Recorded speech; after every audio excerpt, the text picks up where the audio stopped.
ଦୃଷ୍ଟି ଆକର୍ଷଣ ନିମନ୍ତେ ତୁରନ୍ତ ନିମ୍ନ ଦାବି ପୂରଣ ନିମନ୍ତେ ଆମର ଯୁକ୍ତିଯୁକ୍ତ ନ୍ୟାୟସଙ୍ଗତ ଦାବି ଆପଣଙ୍କ ବିଚାର ପାଇଁ ଉପସ୍ଥାପନା କରୁଛୁ।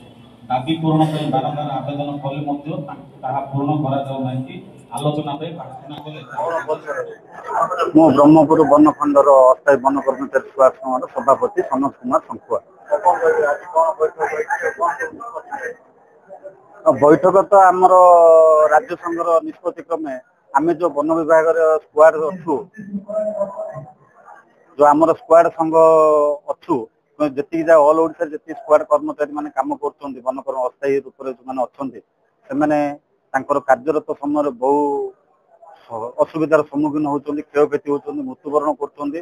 ଆମେ ସରକାରଙ୍କ ପାଖରେ ବାରମ୍ବାର ପ୍ରତିବାଦ ଲିଖିତ ଆକାରରେ ରାଜରାସ୍ତାକୁ ଓହ୍ଲେଇକିରି ଆମେ ବାରମ୍ବାର ଷ୍ଟ୍ରାଇକ୍ କରିବା ସତ୍ତ୍ୱେ ବି ଆମର କୌଣସି ଦାବି ପୂରଣ ହେଇନି।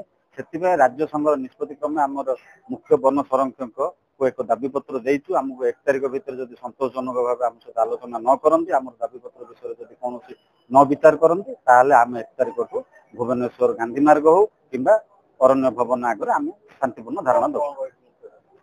ମୁଖ୍ୟ ଦାବି ଦେଖନ୍ତୁ, ଆମେ ଅଲ୍ ଓଡ଼ିଶାରେ ଯେତିକି ସ୍କ୍ୱାଡ୍ କର୍ମଚାରୀ ଅଛନ୍ତି ଆମକୁ ଗୋଟେ ଡେଜିଗ୍ନେସନ୍ ପ୍ରଦାନ କରାଯାଉ, ଯେମିତିକି ଓଡ଼ିଶା ହୋମଗାର୍ଡକୁ ଯେମିତି ମାନ୍ୟତା ଦିଆଯାଇଛି ଆମକୁ ସେମିତି ମାନ୍ୟତା ଦିଆଯାଉ।